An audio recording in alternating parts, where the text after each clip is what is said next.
This episode of Lunch Break is brought to you by Bobby G's Chicago Eatery and Sports Bar in Milton, Georgia. Located 650 miles south of Chicago, Bobby G's strives to create an authentic Chicago eatery and sports experience right in the heart of the South. And be sure to check out their weekly dine-in specials, including $3 domestic drafts and $5 burgers on Mondays, or half-price wings after 5 and trivia on Wednesdays. Bobby G's, welcome to the big city. Please don't bother me, I'm on my lunch break.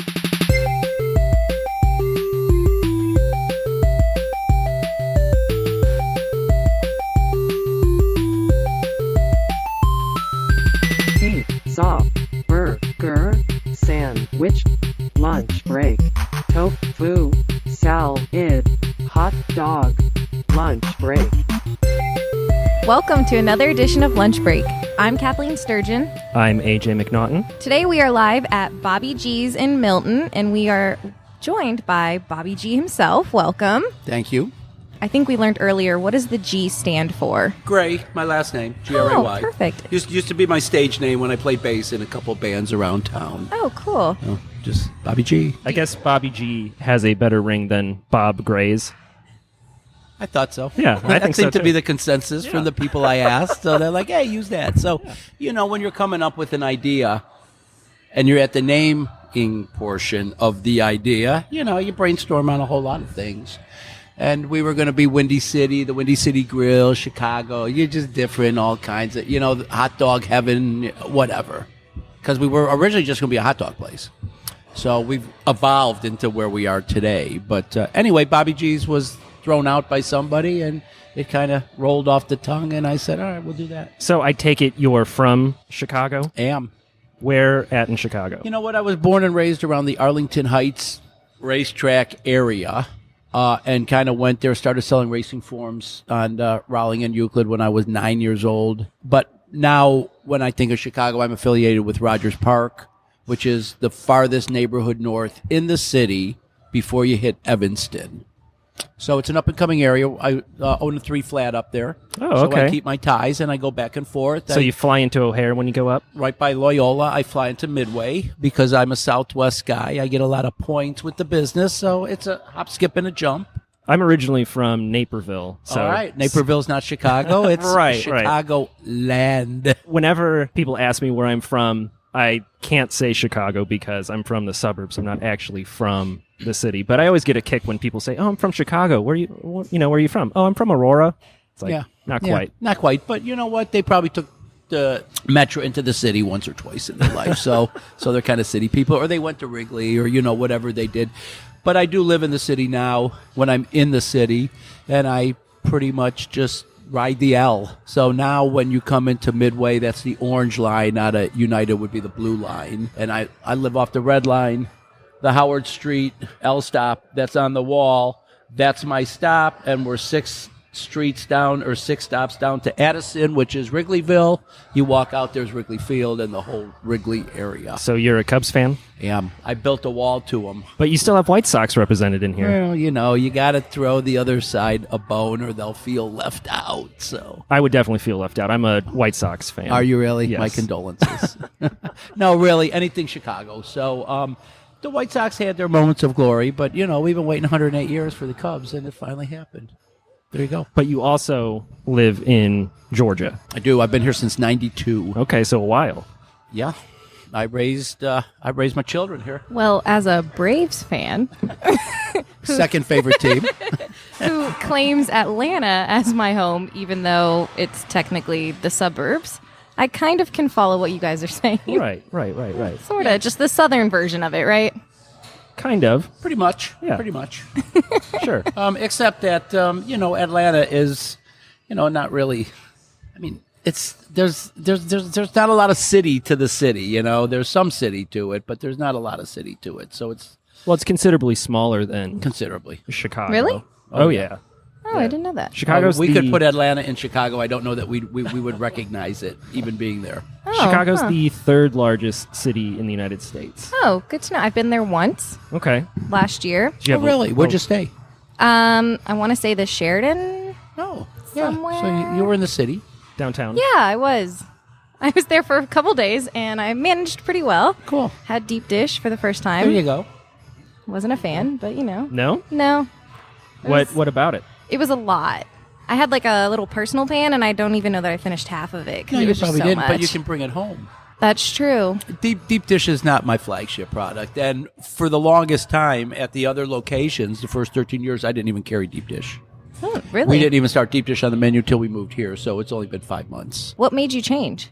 Or what made you add it to the menu? Well, I wanted to. You know what? Over there, I just didn't have the facilities, and over here, I was able to accommodate it. It's probably 10 to 1. We sell thin crust over deep dish, probably 10 to 1. So there's not a huge demand for it.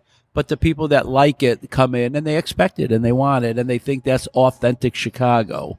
I mean, I lived in Chicago 20 years. I don't think that I ever had a deep dish pizza in all that time. It's a thin crust city. And the top 50 pizzerias that just came out in Chicago Magazine for 2017, of course, now we're into 2018. They're going to redo it. They do it every year. There were only 4 deep dish pizza places, and the first one didn't appear until number 16. The number 1 was Coal Fire Pizza, which is a thin crust Neapolitan kind of pizza. That's in Wrigleyville, right by DePaul University, not too far from the ballpark. So, Well, and I think the deep dish is considered more of a tourist thing when you're It in is. Chicago. It's kind of, It's what you have to do. That's Yeah, what I was right. told. You yeah, have it's like to try going it. to the varsity, you know? Oh, yeah. Right. Yeah, go to the varsity. People who You're live in here are like, Atlanta. I don't want my stomach to hurt the rest of the day. Let's be real. Yeah. I've been in Atlanta for about 6 years now, and my dad lived just down the street, and he grew up in Chicago on the south side. And so he's been here for about 10 years. And when he first moved here, he found out that, hey, there's Bobby G's right up the street. I should go check it out because Chicago pizza, that's the biggest thing that he missed when he moved here. And we just never stopped coming. Oh, thank you. It's very authentic Chicago pizza. You know what? We've built a little following with our pizza, but you know what? Even then, I have just learned in this business, you just can't please anybody. I had a guy leave me a 1-star review on Yelp. Said was the worst pizza that he'd ever had. Now, he was from Alabama. So I don't normally respond, at least not negatively, to these reviews. And trust me, everybody has an opinion. But I did have to respond back to him. And I'm like, dude, seriously, the worst pizza? You're from Alabama. Maybe the second worst pizza, but the worst? Come on. So, some people love it. Some people hate it. And I think all you can do is just try and create a positive experience for people when they come. And some are going to like it and some aren't, and you impress on the kitchen to try and get some consistency in the product that we put out. So when people come and they spend their money, they know what they're getting, and they get it, on a repetitive nature. And that's the biggest challenge, I think. And I think you touched on it just a minute ago, but this is not the original location of Bobby G's. So you were a couple doors down up until the end of last year, correct? Up until October of 2017 when we opened up here. The first location was on Woodstock Road off of Highway 92. We've had 3 locations, and this was the last surviving location after the others got sold. And now we've moved over here. I was going to open one up in Cumming with the same walk-up footprint because we were a counter service place. This is my first venture into full service kind of bar and everything. It's been a challenge. I was going to do another Bobby G's on a smaller footprint up and coming, and at the last minute, I had been going back and forth about the 2 concepts, whether you want the big sports bar and stuff, and I always wanted to have a bar, so we opted to combine the dollars and spend them here. I dig the bar. I think it's a good touch. I appreciate it. You know what? We were always a family place, and that was what we were always going to be about, was being a family place. I don't want to be a bar, and we're not open late, and we're not a bar. I wanted to be a restaurant, sports bar, local community gathering place that happens to have a bar, as opposed to a bar that happens to have a restaurant, okay? So I was concerned because it's right in the middle, and we have kids here and stuff. So, I didn't know that I'd have to deal with language. It never occurred to me that I'd have to deal with inebriated patrons. It's a bar. Never occurred to me until I started dealing with a couple of the first ones. And over time, I do have regulars, and I think that they've come to understand that they need to have a certain amount of decorum and respect when you're here, because we have kids around here and stuff, okay? It's a family place. So where do you get all of this memorabilia? Because all the walls are covered. Yeah, you have. I remember I had this poster, the Black and Blues Brothers. That's a classic. That is. Think if you lived in Chicago, that was hanging up in your house. It was hanging up in the house. That was from our '85 Super Bowl period, and we still kind of go back to that a lot because that's all we have. What's the difference between Marty McFly, you know who he was, right? Back to the Future. And a Bear fan? I don't know. Marty McFly stopped going back to 1985, and I wish we would too. So let's look to the future. Yeah, we all commiserate together. This year we'll all be upstairs in the Bear Den, so that's the purpose of having that up there and kind of create this place. I lost the intimacy of the other place. So in the other place, we were all Chicago. And it was a sports bar feel, but we weren't really a sports bar. We had, the memorabilia and stuff, but we weren't that big enough. And we didn't have a full bar and stuff, so we weren't a sports bar. But we were there for the Chicago events, and we had a nice little streak there with the Blackhawks winning all them Stanley Cups and stuff, where the whole Chicago thing was a lot of fun. But over here, we have a bigger rainbow coalition happening here because we're open to all the teams. So I lost the intimacy that I had over there with the Chicago fan. So we're going to recreate it upstairs in that little place that holds about 35 people comfortably. It'll be kind of like a VIP area for the Chicago Bear fan.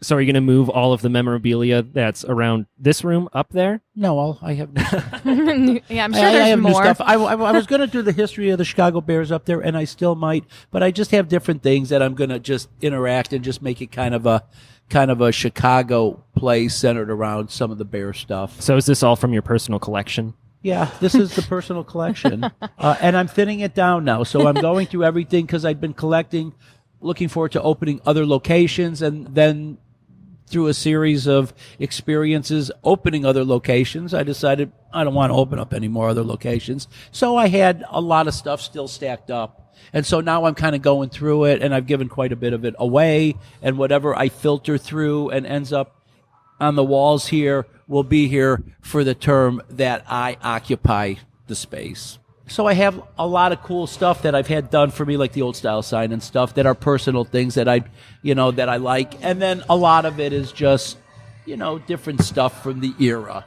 And I'm going to come up, I've been thinking about doing Mayor's Row, or even naming these boots different mayors and just having a little history of that mayor. So you have Richard J. Daley, the old man, and then his son. And then, of course, you had Harold Washington, which was the first black mayor. And then Jane Byrne, who was the first female mayor, who rode into office on this tremendous snowstorm and rode out of office on the next tremendous snowstorm. Wait, like literally a snowstorm? It was a snowstorm. It was a blizzard. And she was elected due to the fact that the current mayor, I believe was Blandick, couldn't move the snow. So it became a big issue, and she got into office. First female mayor. And I'm not a historian, so you can't hold me to everything.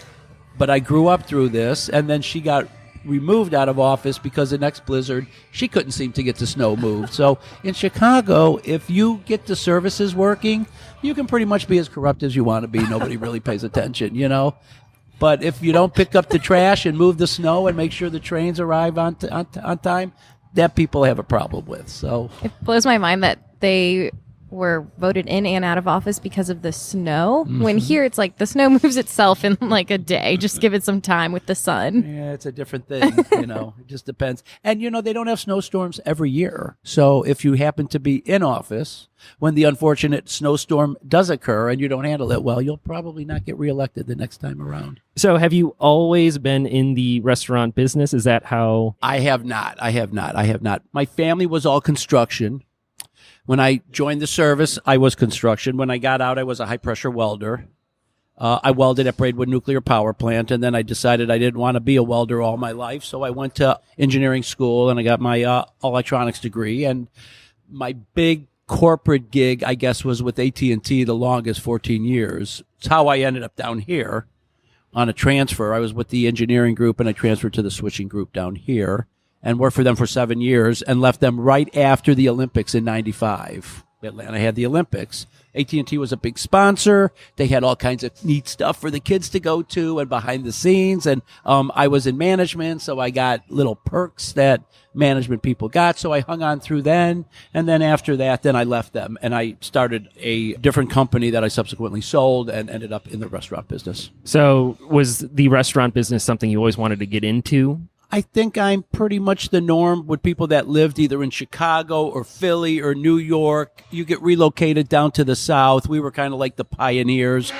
There's a lot of us down here now, but we were the pioneers. And you miss your food and your culture and your thing. And there were a couple of Chicago places like Skip's down in Decatur, Skip's Hot Dogs, and Mike's. Everybody that is a Chicagoan sought out Mike's. And actually up and coming, there used to be a place called Johnny B's. And there were 3 or 4 Chicago places scattered throughout the city that you'd search out to get your Chicago hot dog or your Italian beef or your Polish or, whatever it is that you ate when you were in the city. And so you miss that. So everybody always talks about opening up a place. Like Portillo's, I'm going to open up a place. I had the insanity to open up a place. All right. So that's why we're here. So, well, in Portillo's, they're, I think, expanding outside of just Illinois now. They are now, but Dick Portillo sold that business for $985 million, I believe. So almost $1 billion. And now a corporation has it. So they're going to chain it out and put it in places. I actually had talked to Dick Portillo back in 2004, trying to convince him to let me open up a Portillo's down here, and he didn't think it would survive, and I just couldn't talk him into doing it. That's interesting. Yeah, he said no. So I opened up Bobby G's. And now you have your own. That worked out. Yep. Portillo's chocolate cake is ridiculous. That's what I hear. What type of food is that? It's Chicago food, hot dogs, Italian beef. Okay. The Chicago stuff, the traditional food, Chicago hot dog, and Italian sausage and Polish and gyros and the stuff on the street. They still have that, and that's still what their core audience comes for. But they have all that other. Some of their stores are 7,000 square feet. I mean, there'd be 3 times the size of this, and they keep them crowded.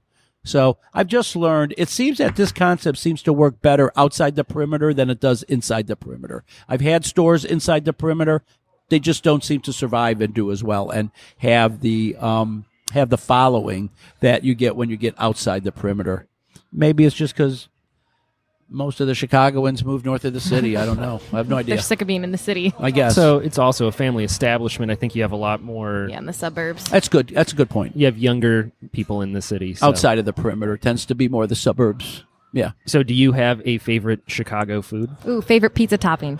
Well, I mean, my pizzas are usually spicy sausage, mushroom, and green pepper. Onion on occasion. But I found that I really like giardiniera baked into the pizza. Hot giardiniera specifically. I have no idea what that is. Should I know what that is? That's a Chicago thing. Oh, okay. You both looked at me. I was like, no, I don't know. Oh, that's what I was like. Are you going to know what that is? No. I figured if you kept talking, I might know, but I don't know. You just assume everybody knows, but a lot of people don't.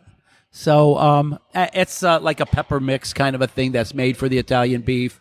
Works great on anything, though. You could actually put it on anything. You put it in your breakfast cereal. It's wonderful. They sell it at Kroger. Do they? I think so. What brand? I thought it was Vienna. They might have Vienna. I don't use Viennas. I use Fontanini, which is a much superior product than Vienna, though I do like Vienna, would be second place. And they might sell some other Vienna products there, too. Mm-hmm. So do you, for the restaurant, do you fly in things from Chicago? No, I truck them in. Is it all from Chicago or is it local all stuff? of the core stuff are. So Fontanini makes my sausage, my meatballs, my Polish for me. The Italian beef, Fontanini makes that for me. So I try and get as much Chicago stuff for the core products as I can brought in.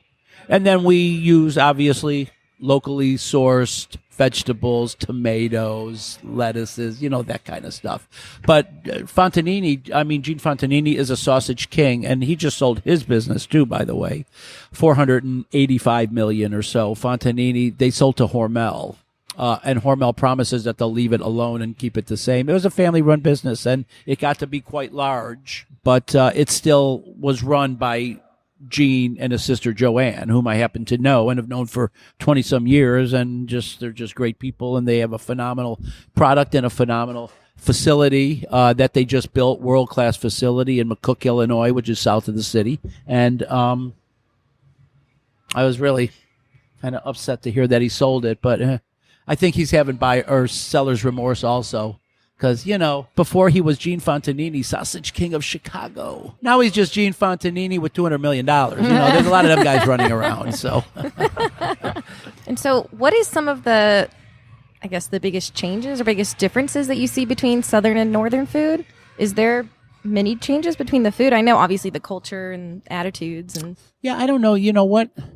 Around this area, I don't know that we really have a Southern culture. We're so diverse. I mean, we have a Pakistani population here. We've got an Indian population here. We've got some people that were here, I guess, that are Milton and Alpharetta natives. Not a lot of them that I've met, but there are some. People from New York, Chicago, L.A., from everywhere. So I guess to get the Southern feel, you kind of got to get out of Metro Atlanta and get out into Georgia and stuff, which I do. There's a place out in Social Circle. That's where my kids live. Well, Kathleen, you're from Georgia. You grew up in Alpharetta. I've been here since I was 4, so it's all I ever know. You're a native. Yeah, I claim it as my own. What did you grow up eating? I don't know. I mean, anything. It wasn't really anything. At least for me, when I think of the South, I always think of barbecue. I don't know if that's right or wrong. No, yeah, I think that's right. I think that's right. Yeah, my parents make barbecue almost like weekly, if not every other week. But no, we eat a lot of the normal, cornbread, mac and cheese, whatever the typical Southern food is. Well, and ribs is like a big thing. I'm a vegetarian, so he's asking the wrong person. So then you need to try our Beyond Burger. I have, yeah. Is it good? You're a vegetarian. Pretty good, yeah. Yeah, I guess that's like the big thing out of L.A. That's like the hottest. Yeah, it is. Meat-like product that they produce that would appeal to a vegetarian. It freaked me out because it tasted a lot like meat. It does. And so I always questioned. questioned. And it has kind of that texture, too. Yeah, and it freaked me. I think if I were to eat it again, I'd probably enjoy it more. But the first time I was like, this is too meaty. Is it actually it meat? It is meaty. It is. So there are products like that coming out. I mean, we're obviously not built around the vegetarian lifestyle.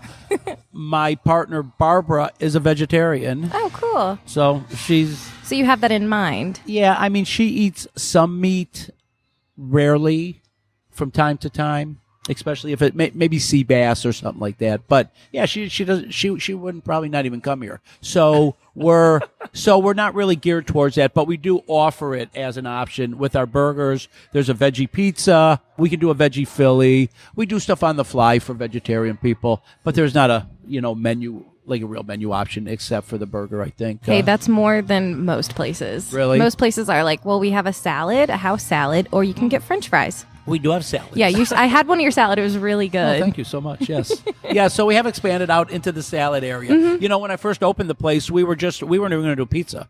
We were just going to be hot dogs and Italian beef, just a little corner beef stand thing. And we experimented. I went up and worked in a pizza place for 6 months up in Chicago as I was developing the concept and the logos and all that. And I kind of picked up how to do pizza. And so we came down here and we kind of came up with the signature pizza. So did you come up with the recipe? I did. You personally? I did. Wow. Well, not me personally. Me putting things together in my kitchen with the original people that helped start the thing and neighbors, and I would have parties and have people come over and I'd make different pizzas and they'd have to eat and fill out questionnaires. And it's pretty much how I decided on what vendors to go with from the very beginning. Were events that I had at my home when I lived in Woodstock. And we would make all the different options. So we would have like a Polish night and a hot dog night and this and that. And then we'd put them out there and people would eat and give me their input on it. And we went with the consensus. Because what I don't like, I mean, it really doesn't matter what I like, honestly, because I don't come in and pay for things. I pay for everything, but I don't pay for my meal. And I'm going to be here whether we're doing well or not. It's really what the customer wants is really what we're trying to find. So. And so did I see it on the menu that you guys offered chicken tenders on your pizza? We do. So how did that come about?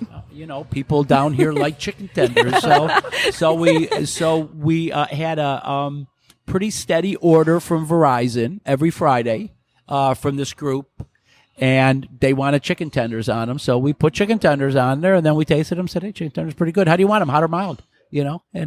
And we started putting them on there, and we sold quite a bit of them. What is your most sold or most ordered option? Pepperoni. Pepperoni pizza. pizza? Yep, pepperoni More than pizza. hot dogs or anything? Yeah, I think that's our number one thing. And then second would be hot dogs, and third, I think, would probably be the Italian beef. But now that we've really expanded the menu, we have all those burgers. Our burgers are really good. And you were telling me earlier you have your own beer? Well, we have our Bobby G Chicago brew, but it's a private label brew that I have made for me. And it changes differently. Oh, does it? Changes, yeah. So we change it every quarterly or so. Put a different one on. The last time there was a toasted lager on there. Today there's a Pilsner on there. Ooh. So always ask. I will do that from Please now do. on. Please do. That sounds intriguing. And it's usually the beer that we have on special, too. So Okay. always good to know. Well, and you guys have started having a lot more events at Bobby G's. So I know today is Wednesday, so tonight's trivia night. It is. So- Trivia. It's surprisingly has been a pretty big draw. People come, they enjoy it, and we give away prizes. And so if you are that type of person that has that competitive trivia nature, you can win. We have a first, second, and third prize that we do every Wednesday night. We have half off wings that night, and I'm $3 thinking, domestics? Yeah, $3 domestics. That would be Bobby G's would be one of those. The Bobby G's. There you go. Oh. What time does trivia start? 7 o'clock. 7 o'clock. Okay. And then you also have live music going on? We do Friday and Saturday nights, and you know what? Surprisingly, been catching on. So it's not a band, but it's an acoustic thing or somebody with a keyboard. We do have an events page at BobbyG's.com, so I try and keep that as current as I can. You can always go check there, BOBBYGS.com. Come out and have a drink and check out some of the entertainment. Check out the events page on the website. You can stay current. Order a hot dog. Yeah. Or pizza. Or a Beyond Or a burger. yeah. Or a chicken. Or a salad. Or chicken on your pizza. Or a grilled cheese. A grilled G's? Yeah, Bobby G's is grilled cheese. Like a the grilled Italian cheese? would be my favorite. Yeah. You have different grilled cheeses? I do. Or grilled cheeses? Grilled cheese. I think that we pared it down to the 5 top sellers, but my favorite is the Italian, which is spicy or mild sausage, pepperoni, hot or mild giardiniera, mozzarella on a sourdough bread. Did you know that Toasted. April is National Grilled Cheese Month? I didn't know that, but now I do. That means I'll have to have a grilled cheese special. Stay tuned. There you go. Check the website. Do you have any other stories that you want to share of working in the food business? Anything that stands out? You know what? It's been a long, strange road. Started out as an idea down in my basement, and we've evolved over the past 15 years to what is going to hopefully be my last hurrah. So, you know what? I enjoy the place very much. The challenge are keeping the quality standards up, making your financial commitments, and just, the grind of running a business day in, day out, day in, day out, day in, day out. But I really like the place, and I think that we're starting to put together. It takes a while to find just the right staff, just the right team. The Bears have been trying since 1985. It's tough, folks, to find the right team, but we're putting it together. We've been here 5 months, and I think that we've improved tremendously. And I hope people that maybe had not the best experience the first time around when we were still dabbling, come on back and give us a try. And I think that the new folks coming in have been pleasantly surprised. And I gauge the results from our social media. Do you feel that social media is a big part of running a restaurant? Oh my God, it's a double-edged sword, and I think that a lot of businesses feel that double edge of that sword. So it can be a place where people that like to complain just go out and complain. I often feel everybody should have to work in the restaurant business for at least 6 months and find out just how really tough it is to be consistent day in and day out. They might have a little bit more sympathy towards, hey, my fries are 30 seconds late, or, something like that. On the other side of the coin, it can be a benefit to the business too. I think everybody does glance at the social media stuff. I find certain sites to be more representative. I find Google's reviews to be more representative. Yelp has this thing called a recommendation bucket where people input stuff, but they hold it or they don't show it all or whatever. And I get very confused. So I'm like, okay, but I have 12 5-star reviews, and you're only showing me the 3 1-star reviews, which I've already reached out to those folks about. But yeah, that's what people see. So, hey, what about these? And so they have some algorithm that's a recommend. Who knows? I gave up. I moved on. I'm sure a lot of that can't replace one-on-one interaction face-to-face, though. Of course not. But that's what people seem to use nowadays. So everything's social media. I don't even have a Facebook account anymore. So we do have our fan page, and we use that to disseminate information about what's happening in the business. But as far as, using social media as just a means of communication, I don't do it anymore because it just got to be such an issue. But people do, and that's fine. And we, what I tell my staff is we're not in the hospitality business. We're not in the restaurant business. We're in the positive reaction business. That's what we're here for. You can have the most luxurious place in the world. If people come and they don't have a positive reaction, they're not coming back. And you can have a place that's maybe kind of a little seedy and not the nicest place in the world, but people come, they have a really good time, they'll come back. Even if the food's maybe not the greatest or this isn't the greatest. So what you're selling is a reaction, and you want people to smile, have a positive reaction, and people go out and spend their money to get a positive reaction. I don't know anybody who goes out and spends their money to have a negative reaction. Geez, let's go have a bad time tonight. Let's go drop $50 there. We'll go have a bad time. Yeah. We're in the good times business, and that's what we want to sell. People come out, have a good time, relax. They worked all day too, so this is their time off. So speaking of good times, yep. Prediction for the Bears. Oh, pain.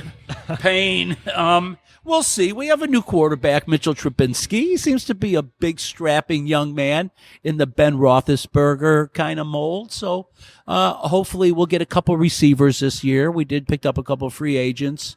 Most of our guys have ACL issues, but they're all coming off those issues. We'll see how they repair themselves.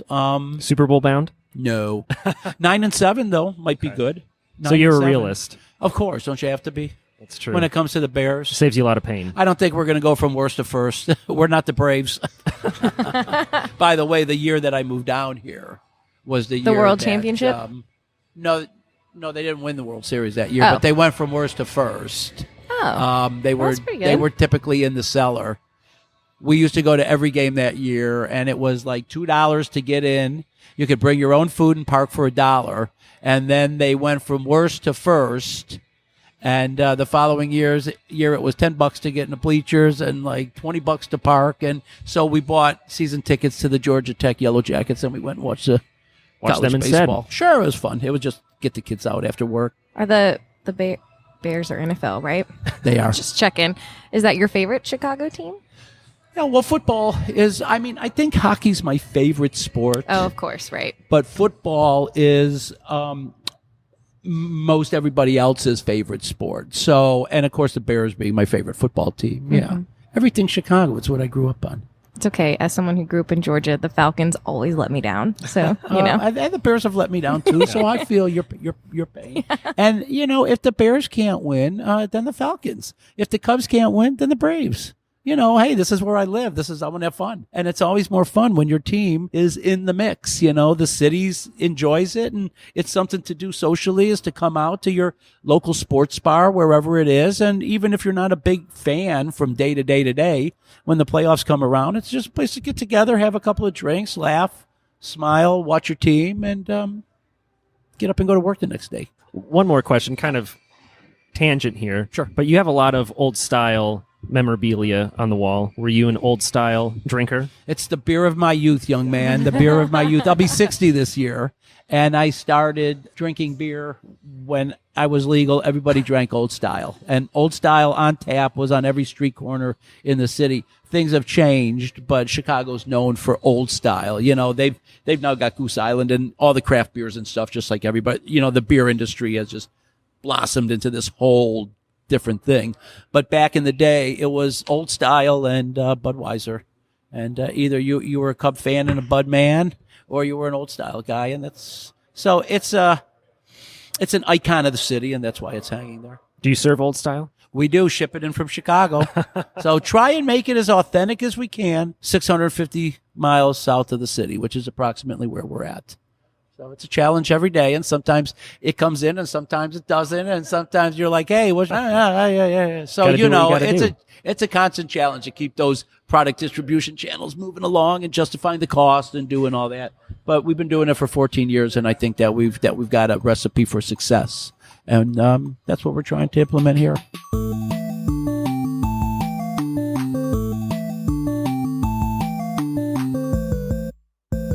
Food fight. Our next segment today is Food Fight, where Kathleen competes against our special guest to see who knows more food trivia. We'll play 4 rounds. Each round has a different point value, and the person with the most points at the end of the game wins. So the first game is called Crosstown Rivalry. The Cubs and White Sox have been Chicago institutions since the late 1800s. The debate on who is the better team seems like it has been going on longer than that. Possibly a lesser-known debate is which stadium has the best food. I am going to list a food item currently available at either Wrigley Field, home of the Cubs, or Guaranteed Rate Field. I still call it Comiskey, but that's the home of the Sox. You have to answer either North Side, that it's a food at Wrigley, or South Side, that it's available at Guaranteed Rate Field. Right. So I'm just going to guess. Right. Awesome. Got it. The first person to buzz in and correctly guess will be rewarded 1 point. If you guess incorrectly, your opponent gets the point. So, Bobby, you have the bell. Do you want to test it out? Okay, do we? No, you can. No. Okay, so That's the yours. bell is both No, ways. I have this. Oh, what is that? It's a... A little squeaky thing? Yeah. Oh, I really love the squeaky thing. You wanna trade? No, it's okay. It's just traditionally Kathleen has had the squeaker, but I've got it. okay. So do you want to test the bell, or are you good? Yeah, you can. There you go. Okay. It's an overly complex device, but I'll try it again. There we go. The Slurve, a cheddar beer bratwurst with caramelized onions and mustard. Southside. That is correct. Okay, wait. Have you been to both of these stadiums? I would never go to Guaranteed what? Guaranteed Rate Field. What kind of a name is that? That was the only person or only company that would sponsor it. I know all really? about Guaranteed Rate. Yes, they're a mortgage company or whatever, but it is Comiskey Park. Yes. Well done. The Chicago sandwich, pickle brine breaded chicken thighs, tempura sport peppers, tomatoes, dill aioli on an onion roll with celery salt. Kathleen? Not the bad one. Wrigley? Wrigley. North side? Sure, North That side. is correct. Very good. That was a wonderful guess. What was that supposed to be? Was that supposed to be a Chicago hot dog? No, so it kind of looks like a Chicago Yeah, hot because dog. I've never heard of this product you speak of. Chicago sandwich? Yeah, never. Yeah, I guess it's supposed to be like a Chick-fil-A-esque hot dog, where it's like breaded chicken in a hot dog bun with some other... And you're telling me that's at Wrigley Field? That's what I read. Very good. Okay. I shall find I it. shall go there this year specifically searching it out. Okay. This one's pretty self-explanatory. Buffalo chicken empanadas. Kathleen? South side. That is correct. Sounds like something they would have. I have Yeah. no idea. Well, It sure does. Yeah. God bless those Southsiders. It sounded kind of gross, and from what I'm picking up, Empanada. What is an empanada? isn't it like It's- a turnover? yeah, it's like a pocket of dough. Oh, okay. Like a Hot Pocket. Yeah. How nice. Yeah. How nice. Bless their hearts. All right. God bless them. God bless them. All right, the next food item, the curve ball, which is a provolone stuffed dough ball. Bobby. North side. No, it's south side. I have never had such an animal, so Yes, most of these food items are bizarre or different. I got it now. So I get that we're not going to get the traditional deep Right. dish Giordano's pizza. Right. All right. The next food item, the Polk Street breaded pork shoulder. There's no penalty for being wrong, right? Well, Kathleen will get it if you're wrong. Oh, really? Yes. North side. That is north side. There you go. Okay, I didn't know that. So there is a risk. Okay, now this one is right up Kathleen's alley, the roasted cauliflower sandwich, topped with roasted red pepper pesto, garlicky garbanzo bean spread, and baby spinach. Sounds wonderful. Yeah. Where can I get it? Kathleen? South side. There you go. No, it's at Wrigley Field on the north Dang, side. you knew that. I You didn't played know me. that. You I played didn't. me. I've never gone after the vegetarian option at Wrigley Field. I'm sorry. Well, that doesn't sound very appetizing. All right, the next one, the Aloha chicken sandwich, grilled chicken with sweet chili glaze, Asian slaw, and sautéed pineapple on toasted Hawaiian bread. SunTrust Field. It sounds like an Atlanta Brave food. I'll go north side. That is the north side. All right, the last food item, the Cuban burger, which is a quarter-pound beef patty with ham, pulled pork, Swiss cheese, mustard, and mojo sauce. Kathleen? North side. No, it's on the south side. All right. As soon as he said mojo, I knew because all the mojo cool stuff's on the south side, you know. Oh. North side, we're very quiet, laid back people. Huh. So Sure. at the end of round 1, Bobby is up 5-3. Thank God. How embarrassing. it No, would I be. told you it wouldn't be that bad. Okay, our next round is table talk. I have a food or food-related item written on a set of cards. Each contestant will have 60 seconds to guess as many words correctly as possible. If you don't know the answer or it's taking too long, you can pass and we'll come back to it. Each correct answer is worth 2 points. And Bobby, if you're ready, we'll have you Kathleen, go first. I think, really okay. would like to Ladies start first? because she's done it before. Okay. So we'll have so you start. What do? I You just press hit start and it's 60 seconds. and I just let it run. Yes. Yeah. All right. Ready? Yep. So this is something that they actually serve here, but not. They don't serve this item. It's breaded it's on a stick. You get it at the fair. Corn dog. Yes. Sorry, that was a bad explanation. Oh, okay. You like to eat this. It's a vegetarian food. It's kind of mushy, spongy. Tofu. Yes. I don't know this one. I'll come back to it. This is a food that you get in New Orleans. Beignet. No, it's like a mix of a bunch of stuff, kind of soup. Gumbo? Yes.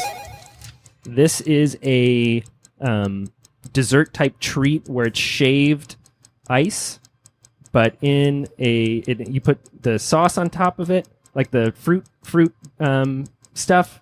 You know what I mean? I can't think of the name of it besides shaved ice. It's snow cone. yes. And then this one, I think we're out of time. The other one was easy cheese. Oh, like the cheese in a can. Yeah, but But I wouldn't know that. yeah. So Kathleen, you got 8 points total. And the password is? Yeah. Bobby, you ready?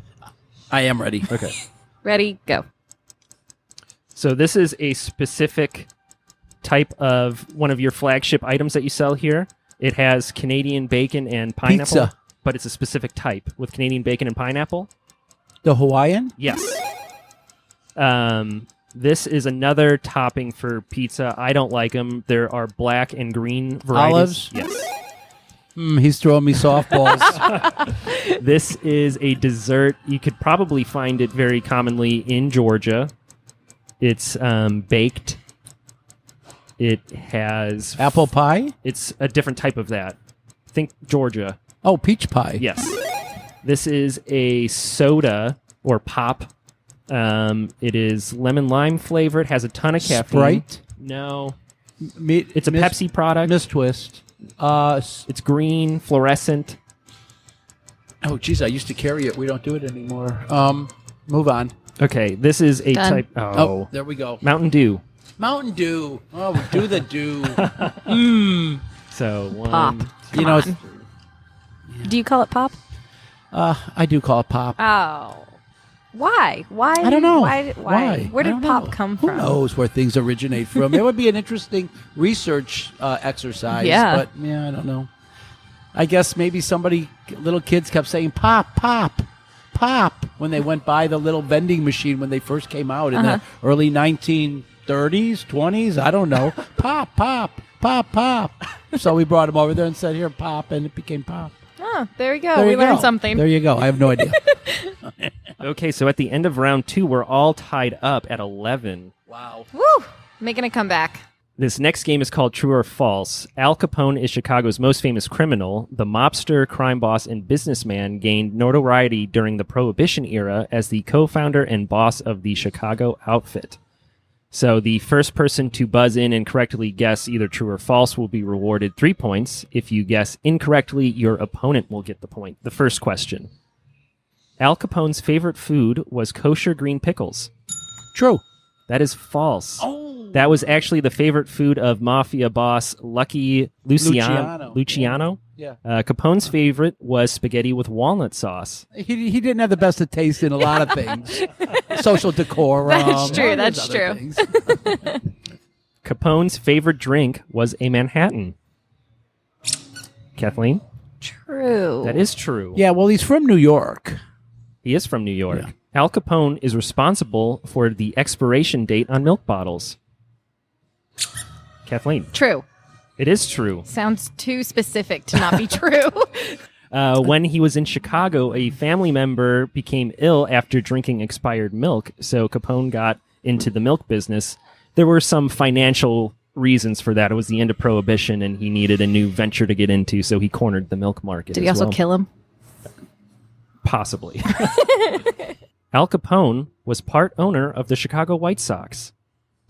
False. That is false, but he did go to a game. Oh, I have pictures of him at the games, even with Bill Veeck. Okay, the last question. Capone started one of the first soup kitchens in Chicago during the Depression. I say yes. That is true. It was located at 9th and State Street and kept regular hours for breakfast, lunch, and dinner and fed thousands every day. So nice of him. Getting good karma points, right? okay, so at the end of round 3, the score is Kathleen 20, Bobby 17, but it's still anybody's game. And for the final round, we are going back to the final Jeopardy point system. So How does that work? So you can wager as many points as you have, or as few as 0. Is it a one question? It's one question. The pressure is Isn't mind-boggling. You want us to write it? Yeah. Or we can. Yeah. So you can write down your points. You don't have to wager it now. I'll read the question, and then you can wager. Oh, really? Yeah. Wow, you get to wager after you hear the question? Yes. Is that how they do it in Jeopardy? I guess not. Yeah, just wondering. Okay. I guess that's a good point. Okay. The origin of how Chicago got its name is wildly contested. It is accepted that the name comes from a Native American word. The most accepted name origin is from the Algonquin word meaning striped skunk, after the garlic and this vegetable that grew near the city. Kathleen, do you want to go first? Oh, jeez. How many points did you wager? 1. 1 point. Okay. I'm going to say onion. Okay. Oh, that's better than mine. Luckily, I only wagered 0 because I have no earthly idea. But I would like garlic and tomatoes, so I said tomato, which you use to clean the skunk smell off you. I like the reasoning. Yeah, that is That's smart. not very good, but that's all I had. The actual answer is, in fact, onion. Yeah, very good. Yeah, the onion sounded good. Well done. Smelly. Yeah. That's nice. That was my you're reasoning. never supposed to beat your boss at golf. So Kathleen is the official winner today. With I'm a a good s- guesser. Well with, done. with Well a score done, of Kathleen. 21 to 17. So you're on a Thank little bit of you. a winning streak. I have learned how to guess correctly. It's how I got through college pretty well. I graduated. That's all that matters, That right? is really all that matters. That's it for today's episode. Bobby, we appreciate you being on. What fun. You are now officially on my podcast app. Thanks, everyone, for listening. Be sure to subscribe. And Kathleen, see you later. See you later, AJ. Yeah. See you, Bobby. See you, Bobby. See you at Bobby G's. There we go. Bye. Bye.